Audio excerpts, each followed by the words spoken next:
Can I speak to my ex? He said he'd be here. This is me. Her boyfriend punched and kicked blood out me. And it made me different. Why did he do that?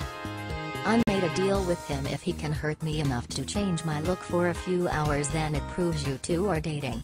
So you really do have a boyfriend? Told you. Yeah, you did. It has been 6 hours ago since he did it. So yeah, it proves it.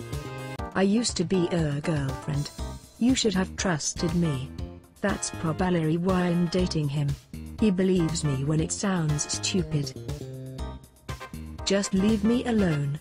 You never understood me. You just liked me for the looks. Not for the real deal.